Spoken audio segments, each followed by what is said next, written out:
नमस्कार, आप देख रहे हैं ऑनलाइन टीवी। मैं हूं आपके साथ सृष्टि पांडे। सपा से गठबंधन टूटने और नई सियासी दुश्मनी के रिश्ते में बसपा सुप्रीमो मायावती जहां बीजेपी को सहयोग करके सपा को सबक सिखाने की बात कहती थी, बसपा के साथ में एक बार गठबंधन का कड़वा स्वाद चख चुकी बीजेपी इस जंग में बसपा के संग नहीं है। हालांकि सपा वाले अभी भी कह रहे हैं कि ये पर्दे के पीछे साथ साथ हैं।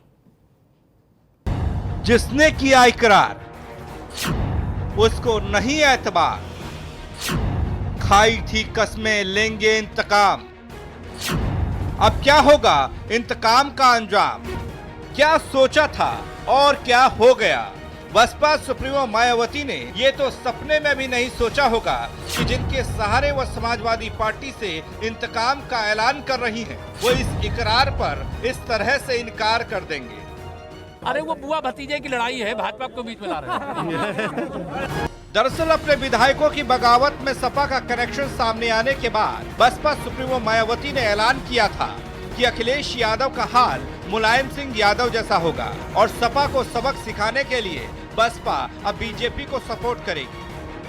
सपा के दूसरे खड़े किए जाने वाले उम्मीदवार को हराने के लिए अपनी पूरी ताकत लगा देगी बीएसपी जो है, और इसके लिए चाहे पार्टी के विधायकों को इनके उम्मीदवार को हराने के लिए बीजेपी व अन्य किसी भी विरोधी पार्टी के उम्मीदवार को ही अपना वोट क्यों न देना पड़ जाए।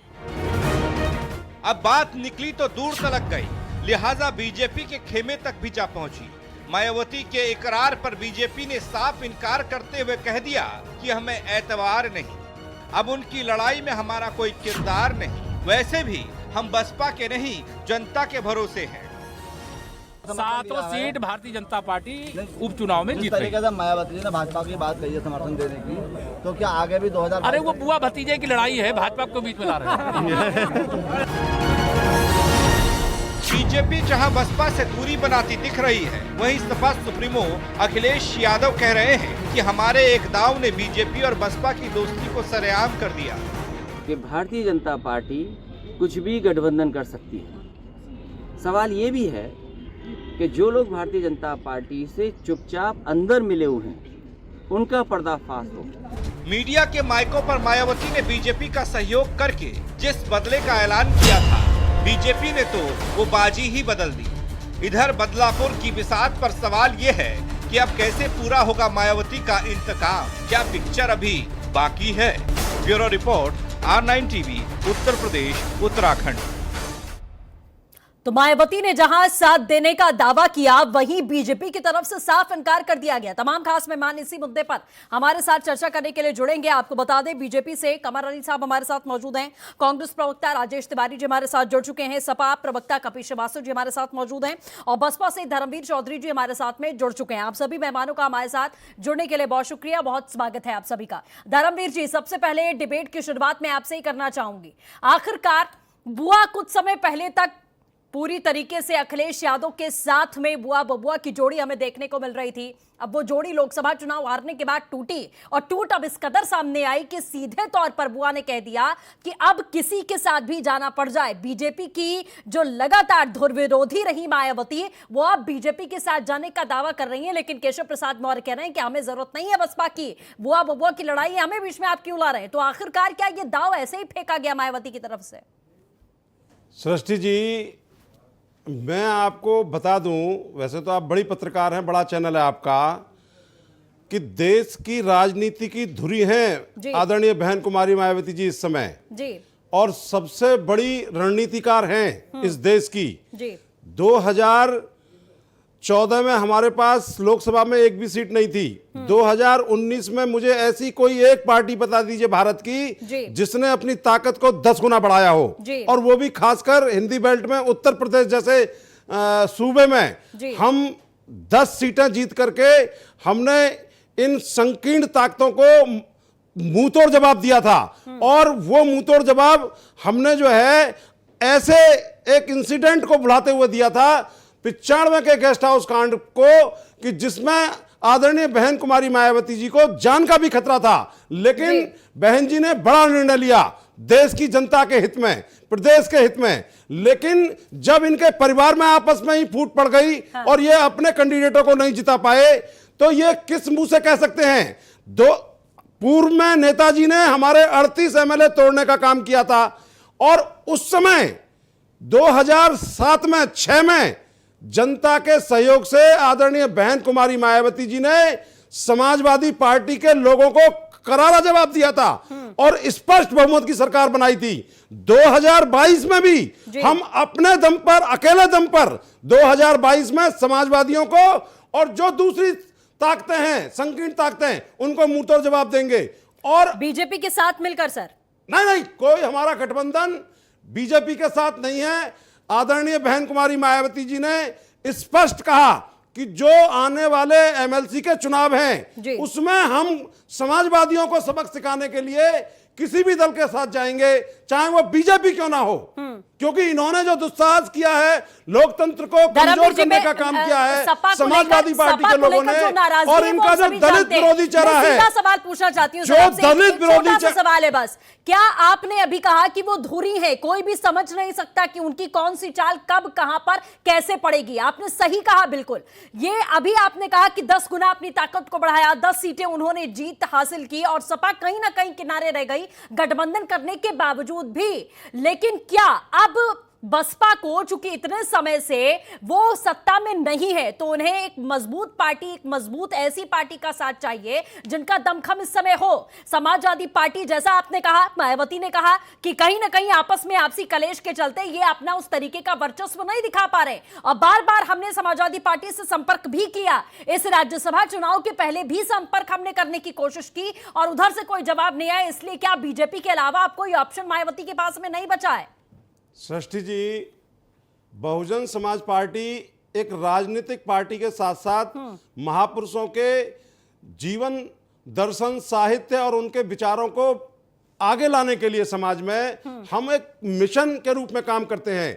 समतामूलक समाज की स्थापना के लिए जो हमारे महापुरुषों ने अपना योगदान दिया, जो पौधा लगाया, हम उसको आगे बढ़ाने का काम करते हैं। चलिए धर्मवीर जी, राजनीति के साथ साथ हमारा मिशन है ये। धर्मवीर जी, आपकी बहुत सारी नाराजगी और सवाल थे। कपिश श्रीवास्तव जी हमारे साथ मौजूद हैं। कपिश जी, कभी इसी डिबेट में बैठकर धर्मवीर जी और समाजवादी पार्टी के प्रवक्ता के तौर पर आप बैठे या कोई प्रवक्ता बैठे, वो जो तालमेल हमें देखने को मिलता था, अब वो कड़वाहट यहां पर देखी जा रही है। आखिर ऐसी क्या वजह हो गई कि आज बुआ को बीजेपी का भी समर्थन करना पड़े तो वो समाजवादी पार्टी के खिलाफ बीजेपी का समर्थन करेंगी, जिनके खिलाफ में आपके साथ उन्होंने हाथ मिलाया था, गेस्ट हाउस कांड को बुलाकर अखिलेश यादव को गले लगाया था, अपना भतीजा फिर से बनाया था? क्या हुआ सर ऐसा, क्या किया आपने ऐसा जो इतनी दिखुई हो गई? सृष्टि जी, बड़ा अच्छा प्रश्न आपने किया, और जो ये शब्द कहा कि आप लोगों में कड़वाहट आ गई, हाँ। हकीकत ये है कि समाजवादी पार्टी में कोई कड़वाहट नहीं है और ना हम कड़वाहट महसूस करते हैं जी। सबसे पहली चीज ये है कि हमने 2019 का जो इलेक्शन जीता था, इलेक्शन लड़ा था साथ में, वो इस वजह से लड़ा था कि एक सांप्रदायिक पार्टी को हमें रोकना था जी। इससे बड़ा और कोई दूसरा विचारधारा नहीं थी हम लोगों की। सिर्फ एक चीज थी कि जो सत्तासीन भारतीय जनता पार्टी है, जिसने संवैधानिक संस्थाओं की चूल्हे हिला दी हैं, देश तोड़ने का काम कर रही है जी। तो ऐसी पार्टी को आखिर कैसे रोका जाए? तो एक गठबंधन बना था बहन मायावती जी का भी और समाजवादी पार्टी और रालोद का जी। उस गठबंधन ने चुनाव लड़ा, हमने गठबंधन में पूरा अपना धर्म निभाया। जो पार्टी एक सीट के लायक नहीं थी, उसको 10 सीटें जिता करके समाजवादी पार्टी ने दी। भले हमारी पार्टी की सीटें बढ़ा नहीं पाई बहन मायावती जी, लेकिन हम लोगों ने तो बढ़ाया है, और उसके बावजूद हम लोगों ने कोई गठबंधन नहीं तोड़ा। गठबंधन मायावती जी ने पत्रकार वार्ता करके, ऐलान करके, अचानक एक तरफा बिना कोई बात किए गठबंधन तोड़ा है। तो ये प्रश्न उनसे होना चाहिए और धर्मवीर जी से पूछना चाहिए कि औसत परिस्थिति का और कितना आपको सबूत चाहिए। हम आज भी आपको कह रहे हैं कि बहन मायावती जी का हम लोग बहुत सम्मान करते हैं, समाजवादी पार्टी पूरा सम्मान करती है। दूसरी चीज, जो विधायक आपके अपने वजह से असंतुष्ट थे, उसके पीछे कारण आपके कोऑर्डिनेटर जो थे, उनके लोकप्रियता उनके बीच नहीं थी। कपिश जी, अरे भाई धर्मवीर जी, आप झूठ मत परोसिए। अखिलेश यादव जी के साथ में विधायकों ने चाय पी और आपने जो है हमारी पार्टी के विधायकों को तोड़ने का दुस्साहस किया। आप जो है दलित विरोधी मानसिकता रखते हैं। आपने एक दलित के बेटे को राज्यसभा में जाने से रोकने के लिए षड्यंत्र किया। आप झूठ मत परोसिए यहाँ पर। आप नंगे हो चुके हैं, आपका चेहरा उजागर हो चुका है इस लोकतंत्र में कि आप लोकतंत्र की हत्या करना चाहते हैं। आप खरीद फरोख्त को बढ़ावा देते हैं। आप दलित विरोधी हैं, आप दलित विरोधी हैं, आप दलित विरोधी हैं। यादव जी धर्मवीर जी प्लीज कपिल श्रीवास्तव जी, आप ये कड़वाहट यहाँ मत फैलाइए। अभी एक एक करके जवाब तो लेने दीजिए। आप लोग तो अभी से शुरू हो गए सर, जवाब तो लेने दीजिए कम से कम सर। कपिल जी, हम तो सृष्टि जी अपनी बात रख रहे थे, ये बीच में आ रहे। ठीक है कपिल जी, मैं समझ गई। आपने अपना धर्म निभाने की पूरी कोशिश की और बसपा ने कहीं ना कहीं आपके पीठ पे छुरा बोका। उसके बाद में अब वो भारतीय जनता पार्टी के साथ जाने के लिए तैयार हो गई है। ठीक है, कमर अली साहब हमारे साथ जुड़े हुए हैं, एक बार इनसे ही फिर से समझ लेते हैं, क्योंकि केशव प्रसाद मौर्य तो साफ साफ कह चुके हैं कि बुआ बबुआ की लड़ाई है, आप हमें क्यों इंक्लूड कर रहे हैं? उनकी आपस की लड़ाई में बीजेपी का क्या काम आखिरकार? कमर अली साहब, मायावती साहब तो पर ऐलान कर रही है अगर बीजेपी का समर्थन करना पड़े तो हम करेंगे, और बीजेपी साफ इनकार क्यों कर रही है? सर कमर अली साहब। देखिए सृष्टि जी, जो एमएलसी का विधान परिषद का चुनाव होता है, राज्यसभा का चुनाव होता है, वो विधायकों की संख्या पर है। दोनों चुनाव ऐसे चुनाव है जो विधायकों की संख्या पर डिपेंड करता है कि जितने जिसके विधायक होते हैं तो उस सभा से विधान परिषद सदस्य, राज्यसभा सदस्य भेजे जाते हैं। और आपने देखिए जो हमारी केंद्रीय नेतृत्व जो घोषणा करी उसमें 8 प्रत्याशी हमारे थे, क्योंकि संख्या के हिसाब से, मैंने आपसे कहा संख्या के हिसाब से 8 हमारे साफ सुथरी बिल्कुल राजनीतिक दल हम लोग हैं। हमने 8 की घोषणा करी, वो 8 में नामांकन हमारे किया, क्योंकि हम जानते हैं अगर हम नवा प्रत्याशी घोषित करते तो आप लोग यही कहते इनके पास संख्या नहीं थी और इन लोगों ने गलत किया। हम लोग गलत रास्ते पे चलने वाले लोग नहीं है, साफ सुथरी राजनीति करने वाले लोग हैं। रही बात इन लोगों की पार्टी की, देखिए बात ये स्वार्थी लोग हैं। आपने एक बात ये देखी कि 93 में श्री काशीराम जी, मायावती जी, मुलायम सिंह जी, 93 विधानसभा चुनाव दोनों लोग मिलकर लड़े थे, कहते ना आपसे बहुत जरूरी है। फिर उसके बाद श्री अखिलेश यादव जी का काम बोलता था, तो जब आपका काम बोलता था जिसने 27 साल बेहाल रहा, आपने उसके साथ युवराज के साथ आपने गठबंधन कर लिया 27 साल बेहाल के साथ। फिर उसके बाद आप मुलायम सिंह जी कहते मायावती जी को हम जेल भेजेंगे, मायावती जी कहती थी मुलायम सिंह को जेल भेजेंगे, फिर उसके अखिलेश यादव जी ने कहा हम जेल भेजेंगे। फिर आपने देखा अपने स्वार्थ के लिए 14 में इन लोगों ने ताज होटल में गठबंधन कर लिया। ताज होटल में जो गठबंधन किया आपने देखा कि इन्होंने तोड़फोड़ की राजनीति करी, जाति की करी। इन्होंने ये बताया कि 7% यादव हो गया, 18% मुसलमान हो गया, 21% हमारा वोट बैंक हो गया। तो आप बताइए इस तरह की मानसिकता की 15 साल तक इस उत्तर प्रदेश को लूटा है दोनों लोगों ने मिलकर, और दोनों लोगों ने मिलकर लूटा है। भारतीय जनता पार्टी की साफ सुथरी सरकार आ गई कि इनको बेचैनी पैदा हो गई। उस बेचैनी में ये ऐसी हरकतें करने लगी जिसमें समाज में।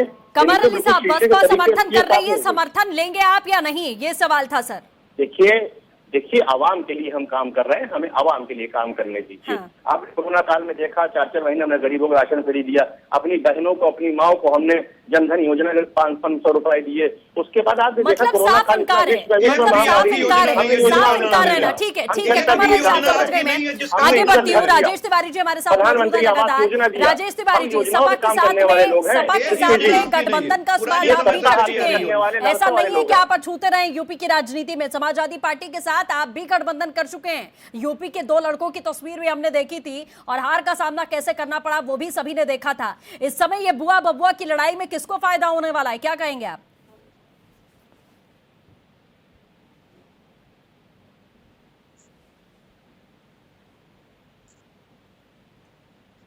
महत्वाकांक्षा की लड़ाई है। इनके गठबंधन के बारे में मायावती जी ने आरोप की है। हमारे राज्यसभा सदस्य आदरणीय पीएल पुनिया जी ने बहुत पहले कहा, 2-3 दिन पहले ही कह दिया कि भाजपा के आईटी सेल इनकी ट्वीट ड्राफ्ट करती है, शेयर करती है, आदरणीय बहन सिंह जी को ट्वीट करती है। मायावती जी ने उस मिशन को क्षति पहुंचाई है जिस मिशन को लेकर आदरणीय मानव काशीराम जी चले थे। मायावती जी दलित की बेटी न होकर दौलत की बेटी हो गई हैं। उन्होंने प्रत्यक्ष और अप्रत्यक्ष रूप से हरदम भाजपा की मदद की है। वो कहने को उनका मुखौटा है कि हम दलितों के हित चाहते हैं, दलितों का विकास चाहते हैं, लेकिन असलियत में उनका चेहरा दूसरा है। आप गुजरात में देख लीजिए, अभी उन्होंने उपचुनाव में कैंडिडेट खड़े किए, इसका सीधा फायदा भाजपा को होना है।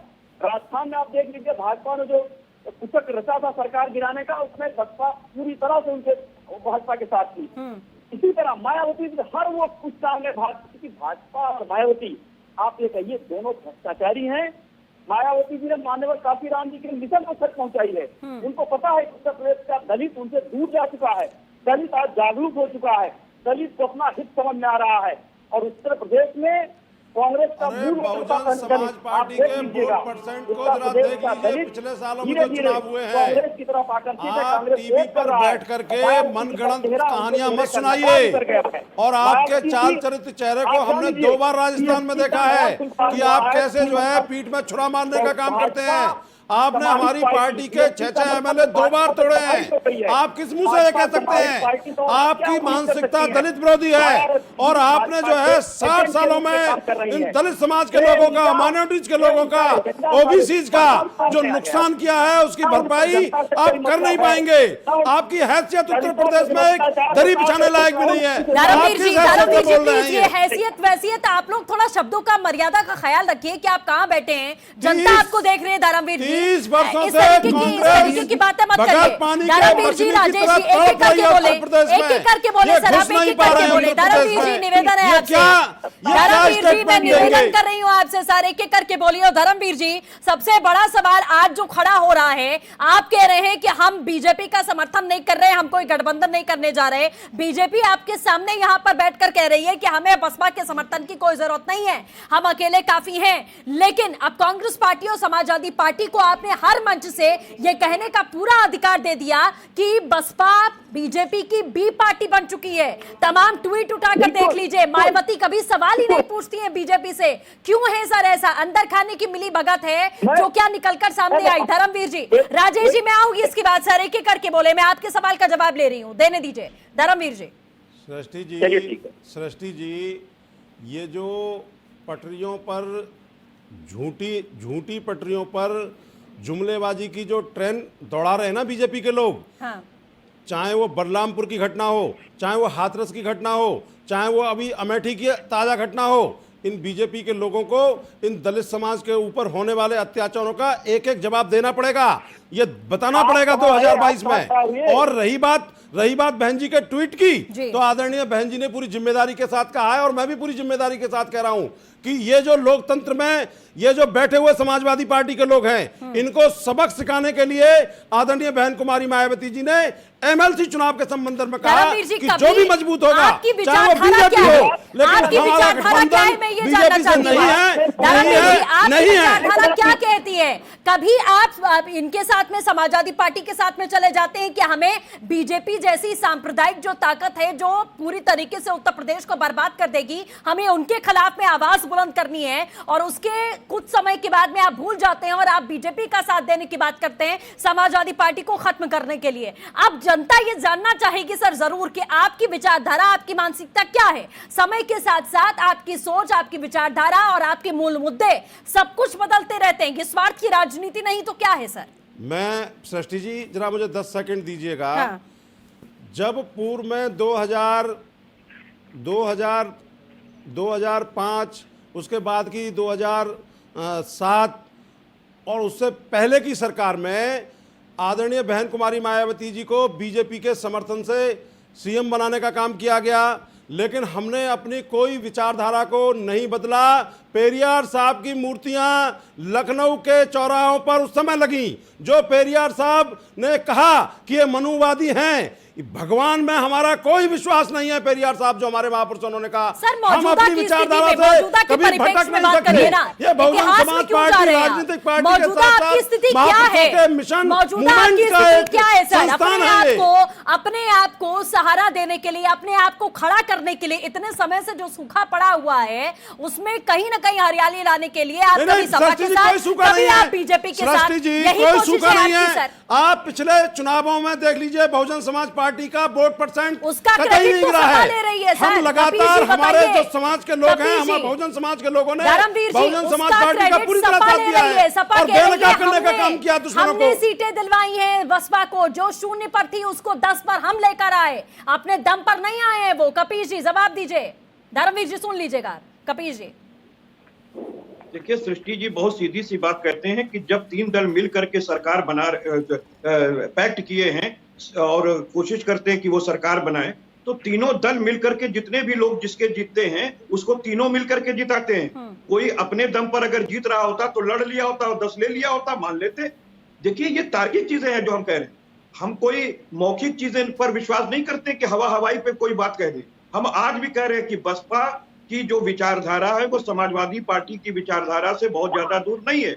हम सांप्रदायिक दल इन्हें नहीं मानते, लेकिन ये मौका परिस्थिति के कारण सांप्रदायिक दल को के साथ जाना चाहते हैं। मतलब तो जाएंगे, गुंजाइश 2 है बार अभी और भी भी जा चुके हैं। कपिल जी, अभी भी गुंजाइश मान सकती हैं मायावती। जो मायावती जी ने कहा कि हमने कई बार अखिलेश यादव से संपर्क किया, करने की कोशिश की कि कम से कम वो बातचीत तो करें, तो अभी कुछ गुंजाइश बची हुई है।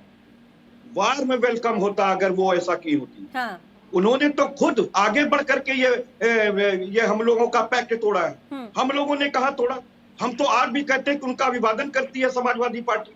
हमारे लिए उनके लिए हृदय में हमारी इज्जत है। हम लोग तो इज्जत देने वाले लोग हैं। वो धर्मवीर जी चिल्लाते रहे, बाकी सारी चीज हमारे मन में कोई कड़वाहट नहीं है, ना पार्टी के मन में कोई कड़वाहट। तभी आपने 12 विधायकों के दम पर 11वां कैंडिडेट उतारा था। तभी आपने आपकी दलित विरोधी मानसिकता को पूरा देश देख रहा है, और खासकर बहुजन समाज के लोग देख रहे हैं, और खासकर दलित समाज के लोग देख रहे हैं कि कैसे आपने 12 विधायकों के दम पर 11वां कैंडिडेट उतारा, जिससे कि एक दलित का बेटा राष्ट्रपति बना चला जाए।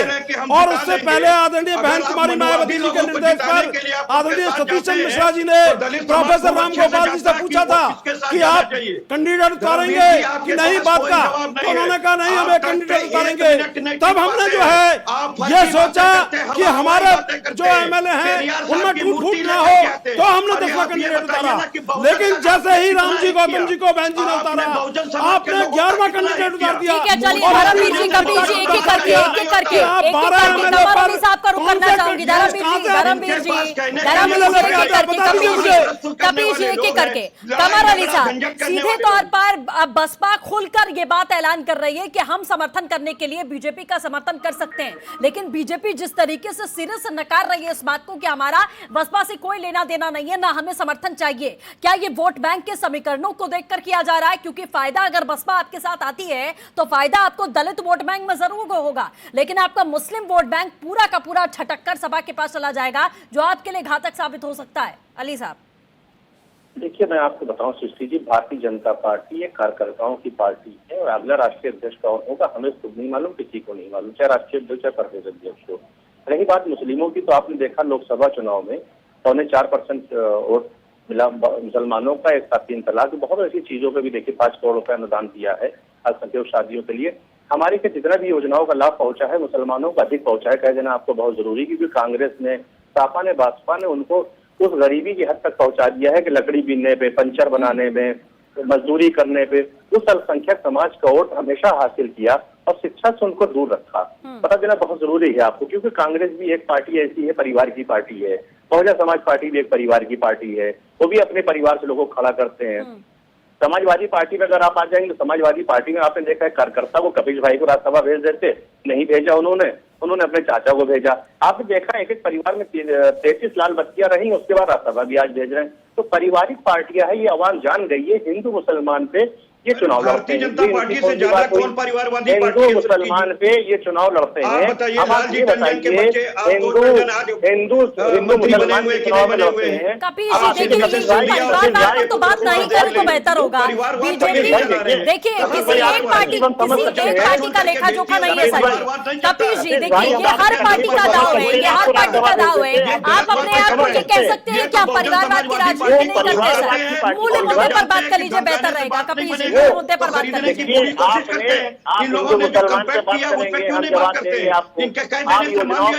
है, चलिए ठीक है, आप सभी खास मेहमान बने रहे हमारे साथ। फिलहाल रुकेंगे एक छोटे से ब्रेक के लिए। चलिए, तमाम खास मेहमान लगातार हमारे साथ में बने हुए हैं, चर्चा हमारी लगातार जारी है। आखिरकार इंतकाम का अंजाम क्या? जाहिर तौर पर ये बड़े सवाल हैं, क्योंकि वो बुआ और भतीजे की जोड़ी जो कभी हुआ करती थी, धर्मवीर जी, आखिरकार सपा की तरफ से बार बार आपके ऊपर ही आरोप लगाए गए कि गठबंधन उस समय भी आपने ही तोड़ा था। मायावती के द्वारा ही प्रेस कॉन्फ्रेंस करके ऐलान किया गया, और अभी आप गठबंधन धर्म निभाने का पालन करने की बात करते रहते हैं, जबकि सपा कहती है कि हमने हर धर्म निभाया और 0 से 10 पर ले जाकर हाथ पकड़कर पहुंचाया, और आज ये हमें आंखें दिखा रहे हैं। बाई इलेक्शन फूलपुर, गोरखपुर, कैराना और नूरपुर उसमें हमने अपना कोई कैंडिडेट खड़ा नहीं किया था, और हमने जो है बहन जी ने एक इशारा किया था बहुजन समाज के लोगों को, और उसके रिजल्ट पूरे देश ने देखे थे जी। उसके बाद में मैं आपको एक बहुत मजबूत बात बता दूं और बड़ी बात बता दूं, आदरणीय बहन कुमारी मायावती जी कभी किसी के पास नहीं जाती हैं, ना मान्यवर काशीराम जी कभी किसी के पास जाते थे। अडवाणी जी और अटल जी स्वयं चल करके आए थे, पूर्व में भी जब बहन जी को सीएम बनाया था 3 बार। और इस गठबंधन के लिए भी जो है अखिलेश यादव जी के यहां से कहा गया था, बहन जी कभी किसी से मिलने नहीं जाती हैं, और कभी मिलने गई हो तो आप मुझे कोई बाइट दिखा दीजिए कि फलाने नेता के पास गई हो। बहन जी ने ही अपना बयान दिया है सर, जो परसों प्रेस कॉन्फ्रेंस की कि अखिलेश यादव से कई बार संपर्क किया। ये बहन जी का बयान है, अखिलेश यादव से कई बार संपर्क किया, अखिलेश यादव ने जवाब नहीं दिया। सतीश चंद्र मिश्रा का, एक ब्राह्मण का उन्होंने अपमान किया।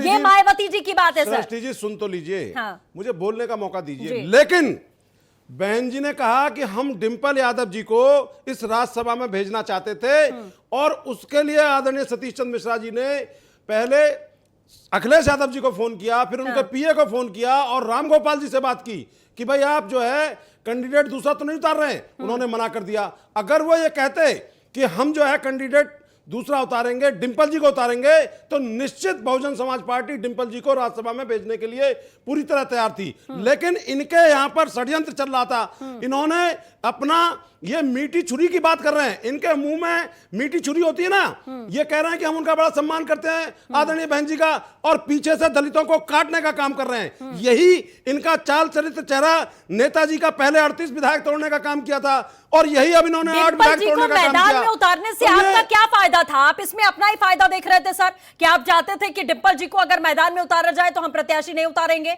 या हम कोई और दूसरा कैंडिडेट नहीं खड़ा करेंगे। आप उनसे यही बातचीत करना चाहते थे। इसमें आपके क्या मंसूबे थे? आपको क्या फायदा था डिंपल जी को अगर राज्यसभा भेजा जाता?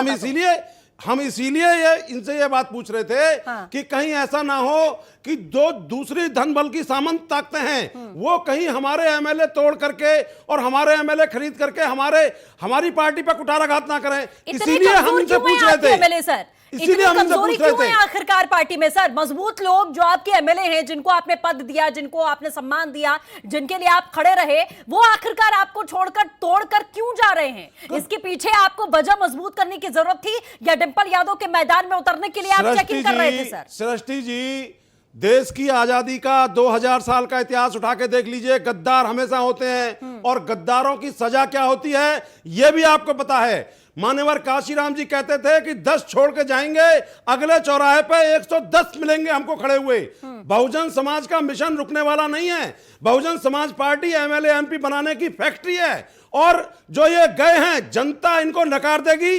जनता इनको जो है वो सबक सिखाएगी जो 2007 में समाजवादी पार्टी के लोगों को सिखाया था, और बहुजन समाज पार्टी ने स्पष्ट बहुमत की सरकार बनाई थी। वही हाल 2022 में होने वाला है। कपीश जी।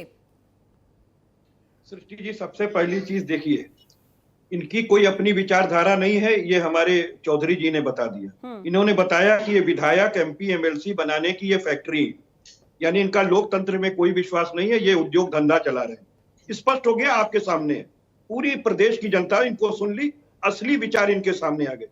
दूसरी चीज, अगर आप डिंपल यादव जी को बना रहे थे तो कोई समाजवादी पार्टी में क्यों नहीं चाहेगा कि आप बना रहे थे? तो हम बिल्कुल। तो टेलीफोन क्यों नहीं उठाया अखिलेश जी ने? अरे भाई सुन, सतीश चंद्र मिश्रा जी का, कोई हमारे राष्ट्रीय महासचिव आदरणीय सतीश चंद्र मिश्रा जी का टेलीफोन क्यों नहीं उठाया? प्रोफेसर साहब ने क्यों झूठ बोला उनसे कि हम दूसरा कैंडिडेट नहीं उतारेंगे? अरे सुन तो लीजिए, आप धन बल से एक उद्योगपति को उतार करके दलितों के ऊपर कुठाराघात करेंगे, और हम आपकी बात को सुनेंगे बैठ करके। धर्मवीर जी, एक मिनट सुन लीजिए सर, एक मिनट सुन लीजिए। बड़ा कंफ्यूजन क्रिएट होता है सर। धर्मवीर जी, आप अभी कह रहे हैं कि दलितों को काटने का काम ये कर रहे हैं। अभी कुछ देर पहले तक आप कह रहे थे कि हम चाहते थे कि डिंपल यादव मैदान में हो और वो राज्यसभा जाएं। पूरी तरीके से हम इसी के समर्थन में थे, और यही हमने कंफर्म करने की कोशिश की, लेकिन इन्होंने पीठ पर छुरा भोंक दिया। तो एक तरफ आप समाजवादी पार्टी के लिए एक सॉफ्ट कॉर्नर रखते हैं, डिंपल यादव को राज्यसभा पहुंचाने की कोशिश करते हैं, दूसरी तरफ आप कहते हैं कि इन्होंने निर्दलीय प्रत्याशी को समर्थन क्यों दे दिया, वो भी हमें काटने के लिए। तो आप पहले डिसाइड कर लीजिए कि आप समाजवादी पार्टी के साथ हैं या इनके खिलाफ हैं। अगर ये डिंपल यादव को उतारते तो बेहतर था, निर्दलीयों को समर्थन दे दिया तो आपके लिए सृष्टि जी, अगर आपने आदरणीय बहन कुमारी मायावती जी की पीसी को ध्यान से देखा हो, सुना हो, उनके स्टेटमेंट को सुना हो, तो आपको सारी बातें क्लियर हो जाएंगी। मुझे ना कुछ कहने की जरूरत ना बताने की जरूरत है। लेकिन जो समाजवादी पार्टी ने किया, अगर ये हमसे ये कह रहे हैं कि हम एक कैंडिडेट उतारेंगे प्रोफेसर रामगोपाल जी को, हम दूसरा कैंडिडेट नहीं उतारेंगे। मैं कपीश जी से पूछना चाहता हूं कि जब इनके पास में मात्र 12 विधायक बच रहे थे, तो ये किसके बल पर जो है 11वां कैंडिडेट लेके आए थे, और क्यों ये हमारे विधायकों को तोड़ने का काम कर रहे थे, क्यों हमारी पार्टी को तोड़ने का काम कर रहे थे? जवाब देंगे, जवाब दीजिए, उसके बाद राजेश जी के पास जाएंगे, बहुत देर से हमारे साथ जुड़े हैं। कपीश जी जवाब दीजिए। धर्मवीर जी, जो आपने प्रश्न किया उसका मैं जवाब दे रहा हूँ। बहुत सीधी सी बात है कि हमारे पास क्योंकि उतनी विधायकों की संख्या नहीं थी, इसलिए हमने 2 कैंडिडेट नहीं दिए। आपने कह दिया कि आपने प्रयत्न कर दिया, कोई एविडेंस आपके पास नहीं है, क्योंकि हम लोगों ने पहले ही आपको कहा, डे ऑफ फर्स्ट पे ये बात कह दी थी कि अगर बहुजन समाजवादी पार्टी को अपने 18 आपके लोगों से प्रस्तावक है भाई, सुन तो लीजिए, बजाज के प्रस्तावक समाजवादी पार्टी के लोग हैं। आप कैसे कह सकते हो? आपके प्रवक्ता टीवी के चैनल पर बैठ के कह रहे हैं हम हाईकोर्ट जाएंगे, तो आपका प्रत्याशी है ना वो। आपने बीजेपी के साथ मिलकर के सांठगांठ करके एक दलित के बेटे को, एक दलित के बच्चे को, बहुजन समाज के हमारे भाई आदरणीय राम जी गौतम जी को रोकने का काम किया। यही आपकी मानसिकता है, और आप अपने मंसूबों में फेल हो गए। आपका चेहरा, आपका चाल चरित्र जनता ने देख लिया कि आपकी दोहरी मानसिकता है। आप मुंह में राम रखते हो और बगल में छुरी रखते हो, जैसे बीजेपी। ठीक है धर्मवीर जी, कपीश जी, आप लोग का ये आरोप प्रत्यारोप ऐसे चलता रहेगा। राजेश जी के पास चलते हैं। राजेश जी, कांग्रेस पार्टी अब क्या सोच रही है, क्योंकि अपनी जमीन कांग्रेस पार्टी को भी मजबूत करनी है। बुआ बबुआ का साथ टूट गया है। अब उम्मीद जाहिर तौर पर कपीश जी जरूर जता रहे हैं कि हम तो स्वागत करते हैं, हम तो सम्मान करते हैं। तो ये राजनीति है, कल को हो सकता है बुआ बबुआ फिर से एक हो जाए, क्योंकि बीजेपी कह रही है कि भाई हमें समर्थन की जरूरत नहीं है, हमारे लिए जनता काफी है, हमें सपा या बसपा या किसी का भी समर्थन नहीं चाहिए। अब कांग्रेस पार्टी कहां देख रही है अपने आप को? ये बहुत ज्यादा झोल जो इस समय उत्तर प्रदेश में देखा जा रहा है, ये आने वाले विधानसभा चुनाव में नतीजे कहीं ना कहीं इफेक्ट करने वाला है। देखिए, एक बात मैं स्पष्ट कर देना चाहता हूं, उत्तर प्रदेश का चार्ज जब से आदरणीय श्रीमती प्रियंका गांधी जी को मिला, उन्होंने एक बात बिल्कुल क्लियर कर दी कि हमारी जो भी हमारी नीतियां, सिद्धांत हैं, हम उस पर राजनीतिक रोटी नहीं सेकना चाहते। दलितों के ऊपर जहां जहां अत्याचार हुआ है, कांग्रेस पार्टी पूरी ताकत से उसके खिलाफ रही है। हाथरस का कांड देख लीजिए। और एक बात आप एक क्लियर जान लीजिए, राजस्थान में दलितों को धर्मवीर जी सुन लीजिए सर, रिक्वेस्ट है, एक बार सुन लीजिए, आप उसके बाद जवाब दीजिए सर। प्लीज, आंकड़े ये कहते हैं नहीं समझ में आता है, एनसीआर की तरफ जाइए अभी, जयपुर गई क्या, अपनी नीतियों को समझ लीजिए। धर्मवीर जी एक एक करके बोले सर, निवेदन है आपसे, एक एक करके बोलिए, एक एक करके सवाल पूछेंगे, एक एक करके जवाब दीजिए। बोलिए राजेश जी, बात पूरी करिए। देखिए, कांग्रेस की एक बहुत क्लियर विचारधारा है, बहुत हमारी नीति जो बहुत स्पष्ट है। हम किसी जाति धर्म की राजनीति नहीं करते, लेकिन श्रीमती सोनिया गांधी जी ने, श्रीमती प्रियंका गांधी जी ने आपको आपने लोकसभा में जाने से रोका था, और बाबा साहब ने कहा था दलितों कि मेरे अनुयायियों इस कांग्रेस का 4 आने के मेंबर हम मायावती जी की तरह ये बाबा साहब बता गए थे हमको, समर्पण करने वाले नहीं है। मायावती ने जिस तरह हाथरस के मामले में, बलरामपुर के मामले में, या दलितों के ऊपर जो अत्याचार हुए उनके मामले में जिस तरह इन्होंने भाजपा के सामने आत्मसमर्पण कर दिया है, वो सोचनीय है, निंदनीय है। भाजपा प्रवक्ता होना अलग बात है। मैं तो खुले तौर पे चैलेंज करता हूं धर्मवीर भारती को कि मायावती जी के आप ट्वीट देखिए, उसके बाद अगर आपको लगे कि भाजपा आईटी सेल का ट्वीट नहीं है, तब आप मुझे बताइए। आप जो नीतियां बताते हैं, सिद्धांत बताते हैं, ये सिर्फ भाषणों की बातें हैं। आपने बसपा को मायावती जी के नेतृत्व में मोदी जी के सामने, योगी जी के सामने आत्मसमर्पण कर दिया है, सिर्फ इसलिए। ठीक है, सरेंडर किया है बसपा ने। कमर अली साहब हमारे साथ जुड़े हैं। राजेश जी, मैं इसका जवाब कमर अली साहब से लेना चाहूंगी। धर्मवीर जी, मैं आऊंगी सर इसके बाद आऊंगी सर, प्लीज सर, इसके बाद मैं जरूर आऊंगी, आपको टाइम चाहूंगा। एक मिनट मेरी बात सुनिए, राजेश जी जल्दी बात पूरी करिए सर। राजेश जी, एक मिनट मेरी बात सुनिए दीजिए। अरे राजेश जी, राज्यसभा सदस्य पीएल पुनिया जी ने बड़ा स्पष्ट कहा, राजेश जो मानवर काशीराम जी का मिशन था, उसको मायावती ने भाजपा के चरणों में सर झुका ठीक है, दिया। चलिए जवाब दे लेंगे हम। राजेश जी अब जवाब की बारी है। धर्मवीर जी आप जल्दी 10 सेकंड लीजिए, मैं आगे बढ़ूंगी। राजेश जी अब सवाल हो गया, जवाब ले लीजिए सर, जवाब ले लीजिए, जरूरी है ना। धर्मवीर की बात न करिए। कांग्रेस पार्टी दलितों के हित के लिए सदैव खड़ी थी, खड़ी है, खड़ी रहेगी। हम भाजपा के सामने आप समर्पण करने वाले नहीं है। कहना चाहता हूं राजेश जी, मैं आपसे एक बात कहना चाहता हूं, जो आप प्रवचन दे रहे हैं, बताइए। आप जो है प्रियंका गांधी, राहुल गांधी, सोनिया गांधी, कांग्रेस ये कहे कि हम बहन कुमारी मायावती जी को देश का प्रधानमंत्री बनाएंगे तो हम आपका स्वागत करेंगे। आप कहिए और अपना दलितों के प्रति बड़ा दिल रखिए, हम आपका स्वागत करेंगे। आप बनाइए बहन जी को पीएम, कांग्रेस बनाए बहन जी को पीएम, तो हम आपका स्वागत करेंगे। पहले आप अरे बात सुनिएगा, आपने प्रश्न कर लिया, मेरा जवाब लीजिए। कांग्रेस पार्टी दलितों के हित के लिए जो काम करेगा, कांग्रेस पार्टी की खुद अपना नीति है, अपनी सिद्धांत है। अरे आप जो है जो प्रवचन दे रहे हैं, मैं उसका जवाब दे रहा हूं, आपसे पूछ रहा हूं और कांग्रेस के लोगों से कह रहा हूं कि आप बहन जी को पीएम डिक्लेयर करिए, हम आपका भी स्वागत करेंगे। और हम आपका ही नहीं, जो देश की कोई भी पार्टी बहन कुमारी मायावती जी को प्रधानमंत्री बनाएगी, हम सबका स्वागत करेंगे। ठीक है राजेश जी, धर्मवीर जी अब आएंगे आपके पास। कमर अली साहब हमारे साथ जुड़े हैं। कमर अली साहब, बार बार इसी मंच पर सवाल ये उठ रहा है, R9 टीवी पर जितने भी मेहमान हैं आप सुन पा रहे हैं कि भारतीय जनता पार्टी की बी पार्टी है बसपा।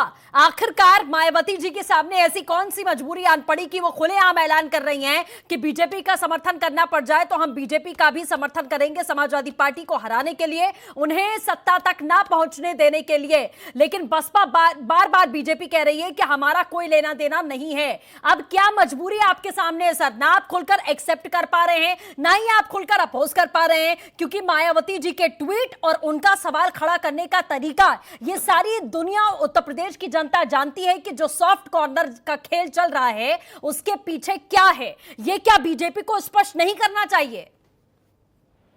सृष्टि जी बिल्कुल स्पष्ट है, आप देख रही हैं। हम योजनाओं पे बात करते हैं, हम काम पे बात करते हैं, हम दबे की बात करते हैं, हम योजनाओं पे काम करते हैं। हम आपसे बताते हैं हमने इज्जत घर अपनी वालदाओं बनाई, हम बताते हैं अपनी वालदाओं के लिए। हम आपको योजनाओं को बताते हैं जिनसे आवाम से जुड़ा हुआ मकसद है और आवाम को उनको फायदा पहुंच रहा है। हम आवाम की बात करते हैं, आवाम के लिए काम कर रहे हैं। देखिए अभी भी तीनों लोग सत्ता के लिए कितनी लालसा में लड़ रहे हैं, 27 साल बेहाल एक दूसरे को जेल भेजने वाले। ये लालसा कितनी ज्यादा है कि एक दूसरे की बात सुनने को तैयार नहीं है। धरपटका हम आपके चैनल पे कर रहे हैं बैठ के। अरे साफ सुथरी बात करिए, आवाम का कोई मसला लेके आइए, आवाम के बारे में बात करिए, आइए किसानों के बारे में बात करिए। हमने जिनका पहली कैबिनेट में 1-1 लाख रुपया पहली कैबिनेट में माफ किया, अन्नदाता जिसे आप कहते हैं, आपने उसे कर्जदार बना के किया। रोज बुदेलखंड में सुसाइड होती थी, हमारे वक्त में सुसाइड नहीं होती है। आइए उसके बारे में कमर अली साहब योजनाएं नहीं सुननी है ना सर? अभी मुद्दों पर बात कर लेते हैं। कमर अली साहब, क्या वजह है जो बसपा अपना झुकाव दिखा रही है कि भारतीय जनता पार्टी का क्या वो दामन थामना चाहती है, या मायावती के सामने अब कोई ऑप्शन नहीं है कि इतने समय का जो सूखा पड़ा हुआ है, वीरानी वो झेल रही है, इतनी बड़ी वो राजनेता रही हैं और जिस तरीके से सत्ता से लगातार वो दूर और दूर होती चली जा रही हैं, उनको एक मजबूत पार्टी की जरूरत है जिसका जनाधार हो, जिसके साथ बसपा वापसी कर सके, अपने राजनीतिक करियर को आगे बढ़ा सके। क्या ये वजह है जो बीजेपी के आगे कहीं ना कहीं अपना इंटरेस्ट दिखा रही है मायावती और बसपा? क्या ये वजह देख पा रहे हैं आप? देखिए सृष्टि जी, बात वही घूम फिर के फिर आ जाएगी कि भारतीय जनता पार्टी को जिस तरह से 14 में अवाम में चुना, 17 में चुना, 19 में चुना, फिर 24 में 22 में चुनेगी, क्योंकि ये जानते हैं कि आवाम का काम करती है भारतीय जनता पार्टी। उनके लिए रोजगार देती है, उनके लिए साफ सुथरी भर्तियां करती है। 3 लाख भर्तियां हम दे चुके हैं और भर्तियां हम दे रहे हैं साफ सुथरी। पहले क्या होता था, एक ही जाति धर्म के लोगों को मिलता था, ये गलत था ये तरीका। देखिए ये छटपटाहट सब पार्टियों में है कि भारतीय जनता पार्टी इतना बाखूबी काम कैसे कर लेती है। ये सबसे बड़ी बात है इनके अंदर, होता ये है कि आवाम की बात नहीं करती, ये परिवारवाद की बात करती है। देखिए वो कहते हैं कि वो कहते हैं कि भाई करके बोले सर, सब्जी मंडी मत बनाइए, एक एक करके बोलिए। मैं बार बार बोल रही हूँ आप सभी को, एक एक करके बात करिए, कमर अली साहब अपनी बात पूरी करिए, फिर मैं जवाब लूंगी। सृष्टि जी देखिए, ये किसी की बात को पूरा नहीं होने देंगे, इनके छटपटाहट है, इन्होंने आवाम को लूटा है, दोनों लोगों ने मिलकर लूटा, इसलिए घबराए बहुत है, परेशान बहुत है। हम घबराने परेशान होने वाले लोग नहीं है। हमें मालूम ये है कि भारतीय जनता पार्टी काम कर रही है, उस आवाम को हमने गाँव-गाँव लूट वाली पार्टी बता रही है। हम गाँव-गाँव अनाज देते हैं, हम हर एक आदमी को रोजगार दे रहे हैं, हम सामुदायिक भर्तियां कर रहे हैं, हमारी कोई भी भर्ती बीजेपी की बी पार्टी नहीं है, बसपा बीजेपी की बी पार्टी नहीं है। सवाल ये है सर, हर मंच पर आप सुन रहे हैं कि बसपा बीजेपी की पार्टी हो गई है, बसपा बीजेपी की जुबान बोल रही है, आप उस पर जवाब क्यों नहीं देते सर? आप यहाँ योजनाएं क्यों गिना रहे हैं? मैं आपसे सीधा सवाल पूछ रही हूँ, आप उसका जवाब दीजिए ना। ये अंदर खाने का गठजोड़ आपको बोलने पर मजबूर कर रहा है। मैं आपको योजनाओं का लाभ इसलिए बता रहा हूँ, मैं इसलिए कह रहा हूँ सृष्टि जी, मैं आपसे इसलिए कह रहा हूँ, इन लोगों ने जो लूटा प्रदेश को, ये समझ नहीं पाए कि क्या इतना अच्छा काम भी हो सकता है। इन्होंने परिवार बात पे ध्यान दिया। अगर प्रदेश कोविड घोटाला क्या है तो मुझे लगता है ये सत्ता के लिए 27 साल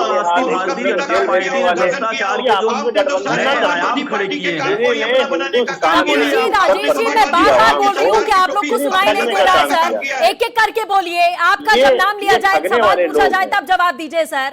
और थोड़ा सा फीता काटने वाले मामले से हटिए, दोबारा चुनाव में जा रहे हैं, ये फीता काटने वाली बात से हट जाइए, थोड़ा मूल मुद्दों पर भी बात कर लीजिए, बेहतर रहेगा। और एक एक करके बोले सर, मैं बार बार बोल रही हूँ। कमर अली साहब जल्दी से पूरा करिए। जस्टिस जी देखिए, ये जो है साफ सुथरी बात सुनना नहीं चाहते हैं, ये आवाम की हित की बात को सुनना नहीं चाहते हैं। बसपा बीजेपी की बी पार्टी है या नहीं, आप जवाब दे दीजिए, मैं आगे बढ़ूंगी सर। योजनाएं सुनने का अभी कोई दिलचस्पी नहीं है। बात कर रहे हैं, फिर मेरी बात को सृष्टि जी आप समझ लीजिए, ये जो लड़ रहे हैं, तीन तान के सीएम लड़ते थे, राष्ट्रीय अध्यक्ष लड़ते थे, बसपा बीजेपी की बी पार्टी है या नहीं, इस पर अपनी टिप्पणी दीजिए सर, मुझे आगे बढ़ने दीजिए। सीधे सवाल का सीधा जवाब नहीं होता है क्या सर? देखिए, पूरब से पश्चिम तक कोई क्या दंगा जातीय दंगा हुआ, आप हमें बताइए, कोई गैंगवार हुआ? कमल अली साहब, आपको सवाल नहीं सुनाई दे रहा है या समझ में नहीं आ रहा है सर? आपको समझ में नहीं आ रहा? मैंने सवाल पूछा, क्या बसपा बीजेपी की बी पार्टी है या नहीं? जो विपक्ष आपसे सवाल पूछ रहा है, जनता सवाल पूछ रही है, इसका जवाब दीजिए ना। जी, ना हमारी कोई ए पार्टी ना कोई B party, Bharatiya Janata party इस हिंदुस्तान की पार्टी है, कोई परिवार की पार्टी नहीं है। ठीक है धर्मवीर जी, जवाब दीजिए। ठीक है जी। सृष्टि जी, आपने कई बार ये रिपीट किया कि क्या बसपा बीजेपी की बी टीम है। हाँ। तो मैं आपके लिए बता रहा हूं, ये मैं माननीय काशीराम जी ने एक सभा में कहा था कि मेरे देशवासियों, मनी माफिया और मीडिया से सतर्क रहना। ये मीडिया का दुष्प्रचार है, ये मीडिया का दुष्प्रचार है, ये मीडिया बार बार दुष्प्रचार कर रहा है। क्यों दुष्प्रचार कर रहा है बार बार मीडिया? हम किसी की बी टीम नहीं है, बहुजन समाज पार्टी देश की तीसरे नंबर की बड़ी पार्टी है, और हम अपने दम पर 2007 में सरकार बनाना चाहते हैं। हम बहन 4 साल बाद इस प्रदेश के सीएम बनेंगे, 5वीं बार जो है इस प्रदेश के सीएम बनेंगे, अपने दम पर बनेंगे। हम किसी की बी टीम नहीं है, बहन जी कभी किसी के पास नहीं जाती हैं। सर सुन लीजिए पहले, आप सुन लीजिए पहले, मीडिया से बच के रहिए, या आप ज्ञान यहां दे रहे हैं, लेकिन आप मीडिया से ही पहले सुन लीजिए ये बात, और पूरी बात सुनकर जवाब दिया करिए। राजेश तिवारी, कपिल श्रीवास्तव यहां बैठे हैं और उत्तर प्रदेश की जनता सवाल पूछ रही है। राजेश तिवारी और कपिल श्रीवास्तव आपसे सवाल पूछ रहे हैं कि क्या बीजेपी की बसपा बी पार्टी हो चुकी है? आपने अपनी जुबान से कहा कि मायावती किसी के पास नहीं जाती हैं, उनकी प्रेस कॉन्फ्रेंस उठाकर देख लीजिए। क्या जरूरत पड़ गई कि डिंपल यादव राज्यसभा में जाएंगी तो हम समर्थन देंगे, हम प्रत्याशी नहीं उतारेंगे? 100 फोन आपने कहा कि सतीश चंद्र मिश्रा ने कर लिए, और अगर फोन नहीं उठाया तो समाजवादी पार्टी ने ब्राह्मणों का अपमान कर दिया। इसका मुद्दा मायावती ने बनाया कि नहीं बनाया? दलितों का मसीहा बनते हैं, ब्राह्मणों के अपमान की बात आप कर रहे हैं। डिसाइड कर लीजिए कि आपको फायदा पहुंचाना किसे है, ब्राह्मण को या दलित को? आप तो अपना स्टैंड नहीं ले पा रहे हैं, आप जहां पर आपके ऊपर अच्छा लगता है सीधा सवाल मीडिया पर खड़ा कर देते हैं। 23 करोड़ लोगों के हितों के पैरोकार के रूप में बसपा खड़ी हुई है, मजबूती के साथ खड़ी हुई है। जहां भी प्रदेश का, देश की जनता का हित होगा, बहन कुमारी मायावती जी आपको वहीं खड़ी मिलेंगी। तो ये पहले तय कर लिया करिए सर, ये बिल्कुल बीजेपी तय है, की बी पार्टी बिल्कुल बसपा तय है है, या नहीं, लेकिन ये जो सवाल मीडिया आपसे दुष्प्रचार कर रही है विपक्ष पूछ रहा लगातार, है। और जो जो सवाल मीडिया हमारे देश दुष्प्रचार में कर रही उठता है है, लगातार, हमें और पूरा ये जो अधिकार है पूछने का। माफिया आप घूम हमें रहा नहीं है बताएंगे सर, पैसा लेकर हमें के, पूरा राइट ये है जो सवाल माफिया पूछने घूम रहा है का। पैसा लेकर के हमें पार्टियां पूरा तोड़ने राइट वाले है सवाल माफिया, पूछने का। उनसे भी देश के लोगों को दोहरी सचेत रहने की राजनीति जरूरत जब है। देखने को मिलेगी, कुछ समय तक आप भतीजे के सगे हुआ करते थे और जिसके खिलाफ आप लड़ाई लड़ रहे थे, आप उसका साथ दे रहे हैं, जिस पार्टी को आप कह रहे हैं कि वो दलित विरोधी पार्टी है, यानी कि बीजेपी को आप दलित विरोधी करार देते हैं और बीजेपी का समर्थन देना पड़ जाए सपा को हटाने के लिए तो आप उनके साथ खड़े रहेंगे। इस पर क्या आपसे सवाल नहीं पूछा जाना चाहिए सर? क्या जवाब देंगे आप इस बात का? बीजेपी यदि दलित विरोधी है तो मायावती बीजेपी के साथ कैसे जा सकती हैं? कैसे उनके कैंडिडेट को समर्थन दे सकती हैं? बताइए आप मुझे। सृष्टि जी ये पूछिए कि झंडा जलाने वालों के साथ में टीडीपी के साथ में बीजेपी खड़ी थी, कैसे खड़ी थी? लेकिन जब 370 की बात आई, जब 370 की बात आई और बहन जी ने जो है देश के हित में कहा कि हम 370 हटाने पर कश्मीर में आप अपना चरित्र क्यों सरकार के साथ हैं। जहां जहां देश के मुद्दों पर देश हित की बात आएगी, फिर देश के जनता की हित की बात आएगी, बहुजन समाज पार्टी खड़ी हुई मिलेगी। अगर आप दलितों पर अत्याचार करेंगे और बहुजन समाज पार्टी चुप रहेगी तो वो कदापि चुप नहीं रहेगी, चाहे वो बीजेपी हो, चाहे वो समाजवादी पार्टी हो, बसपा और नारा चाहे वो लगाती कांग्रेस के लोग है, हों। बीजेपी दलित विरोधी है और साथ देने की बात करती है, क्या वजह है कपिल जी? देखिए बहुत सीधी सी बात है कि अभी हमारे चौधरी साहब ने एक बात कही थी उद्योग और वो कि वो पैदा करते हैं, वो एक मैंने आपको बात साफ कर दी। दूसरी चीज मैं ये कह रहा हूं कि इन्होंने अभी आपके चैनल से ऐलान किया है कि अगर मायावती जी को प्रधानमंत्री बनाने के लिए जो भी पार्टी कह देगी वो उसको समर्थन कर देंगे। तो हम समर्थन नहीं करेंगे, हम उसका स्वागत करेंगे, हम उसका स्वागत करेंगे। आप कहिए कि हम बहन जी को प्रधानमंत्री बनाएंगे, हम आपका स्वागत करेंगे, हम स्वागत करेंगे। बात कर रहे हैं सर आप? लोकतंत्र है हमारे देश में या नहीं है? लोकतंत्र खत्म हो चुका है क्या? लोकतंत्र है, सभी को अधिकार है अपना अपना अपना प्रधानमंत्री चुनने का, देश की जनता को अधिकार है कि कोई पार्टी कह देगी हम मायावती जी को प्रधानमंत्री बनाएंगे, बसपा उसके पीछे पीछे चल देगी। लोकतांत्रिक देश है ना सर? अब सुन लीजिए, कपिल जी जल्दी से जवाब दीजिए। जी मैं सृष्टि जी एक बात ये कह रहा हूं कि देखिए हम एक चीज कह रहे हैं कि अगर आपका दलित कल्याण मेन मूल कारण होता तो आप ये शर्त थोड़ी न रखते कि जो भी यानी कि आप सांप्रदायिक दल के साथ, अतिवादी दल के साथ जो कि दलितों का अपमान करने वाली पार्टी है, अभी लगातार यौन अत्याचार के जो मामले आए हैं, दलितों पे जिस तरीके का प्रहार हुआ है, भारतीय जनता पार्टी ने जिस तरीके से एक जाति के लिए समर्थन दिया है वो किसी से छुपा नहीं है। और फिर भी ये कह रहे हैं कि अगर भारतीय जनता पार्टी भी कह देगी कि मायावती जी आइए हम आपको प्रधानमंत्री बना देंगे तो ये उनके साथ भी चले जाएंगे। तो ये स्पष्टवादी है कि ये सत्ता लोलुप है, ये लालची लोग हैं। बहुत सीधी सी बात आ गई सामने। अरे आप बनाएंगे कि नहीं बनाएंगे बताइए। आपने एक दलित के बेटे को रोकने का काम किया राज्यसभा में, आपकी दलित विरोधी मानसिकता पूरा देश देख रहा है।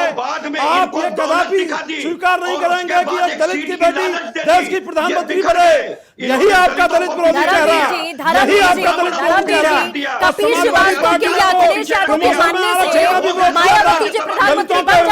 हकों को मारने के लिए धर्मवीर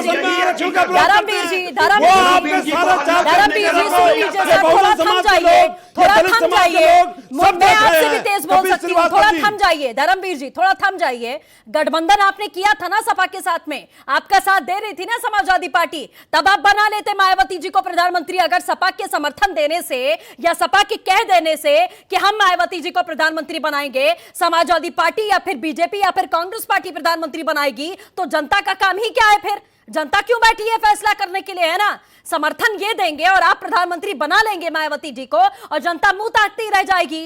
ये बेवकूफी आप समझ रखा है क्या सर आपने जनता को? आखिरकार कि आप लोकतांत्रिक देश पर भरोसा नहीं करेंगे, लोकतंत्र पर भरोसा नहीं करेंगे और यहां सबकी जुबान से निकलवाएंगे कि बीजेपी प्रधानमंत्री बनाएगी या सपा प्रधानमंत्री बन सकते हैं।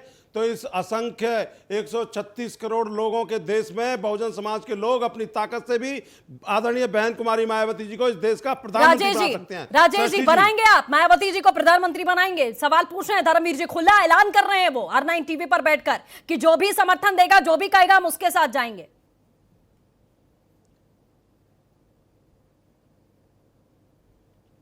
प्रधानमंत्री को बनना न बनना है देश की जनता तय करती है। हाँ, हमारा इतना आपसे ये वादा है कि कांग्रेस पार्टी कभी भी दलितों के साथ अन्याय नहीं होने देगी। दलितों के साथ जहां जहां न्याय होता है वहां वहां कांग्रेस पार्टी खड़ी रहती है। और मेरा 2-3 प्रश्न है धर्मवीर जी भारती जी से, भाजपा के चरणों में शरणागत हो गई हूँ। दूसरी बात, आप बताते जहाँ 23 करोड़ लोगों के साथ हम लोग खड़े हैं, हाथरस में जो घटना हुई, क्या मायावती जी का वहां जाना वाजिब नहीं था? वो तो क्वेश्चन राहुल गांधी से करती है, सरकार राहुल गांधी क्यों नहीं, क्या सोनिया गांधी जी वहां गई थी? बहुजन समाज पार्टी की नेता आदरणीय बहन कुमारी मायावती जी ने एक ट्वीट किया था और ये शासन प्रशासन हिल गया था। मोदी जी को योगी जी से बात करनी पड़ी थी। ये हम लोग जो है इवेंट की तरह काम नहीं करते हैं कि सुबह राहुल गांधी जी निकलेंगे चाय पी करके, अच्छे कपड़े पहन करके, फिर प्रियंका गांधी जी बैठेंगी, फिर हंसी ठट्टे करेंगे, फिर वो फोटो सेशन होगा जो है रोड के ऊपर, और फिर जो है कैमरे वाले आएंगे। ये दिखावा कांग्रेस के लोग करते हैं, बहुजन समाज के लोग नहीं करते हैं। नहीं करती।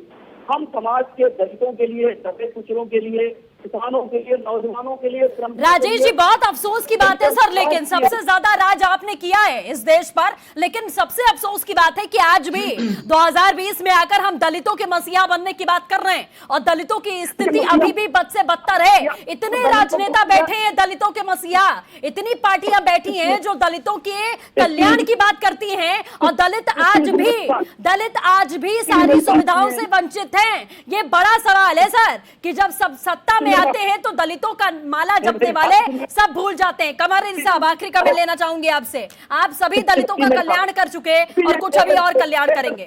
कमर अली साहब, आखिरी कमेंट। देखिए, मैंने आपसे पहले कहा कि भारतीय जनता पार्टी, जितने भी भारतवर्ष में लोग रहते हैं सबकी भारतीय जनता पार्टी है। ये कार्यकर्ताओं की पार्टी है, दबे कुचलों की पार्टी है। हमें ये नहीं मालूम कि राष्ट्रीय अध्यक्ष कौन होगा। इनके क्या क्लियर हो जाता, सोनिया गांधी जी इस्तीफा देकर सोनिया गांधी जी राष्ट्रीय अध्यक्ष हो जाती हैं। श्री अखिलेश यादव जी अपने वालिद को हटाते हैं, राष्ट्रीय अध्यक्ष हो जाते हैं। मायावती जी अपने आप ही खुद घोषणा कर देती है कि हम राष्ट्रीय अध्यक्ष बने रहेंगे। तो भाई आप कहाँ जी रहे हैं? आवाम की कहाँ आपने इतनी देर में बात करी? आप तो लड़ते रह गए, आपने सारा वक्त लड़ने पर बात कर दिया। चलिए बिल्कुल ठीक है, आप सभी खास मेहमानों का हमारे साथ जुड़ने के लिए बहुत बहुत शुक्रिया। तो जाहिर तौर पर, साफ तौर पर आपने देखा कि इतने तमाम राजनेता इस समय बैठे थे हमारे साथ में, बड़ी बड़ी पार्टियों की तरफ से, जिनका कहना था कि वो सभी दलितों के कल्याण के लिए काम करते हैं। लेकिन सबसे अफसोस की बात है कि जमीनी स्तर पर सबसे ज्यादा दबे कुचले आज भी दलित ही हैं। हर कोई दलितों का मसीहा बन जाता है, सत्ता में बैठने के बाद सब कुछ भूल जाता है। तो कुल मिलाकर अंत में आप कहिए, राजनीति है, राजनीति के रंग बहुत सारे हैं, कब कौन कहां किसके पाले में जाकर अपनी गेंद डाल दे कुछ पता नहीं चलता है। आज मायावती जी बीजेपी के साथ जाने की बात कर रही हैं, कल हो सकता है कि बुआ भतीजे का पैर एक बार फिर से आप उत्तर प्रदेश में देख लें। तो कुछ भी निश्चित नहीं होता है राजनीति में, खास तौर पर उत्तर प्रदेश में। फिलहाल के लिए बस इतना ही, नमस्कार।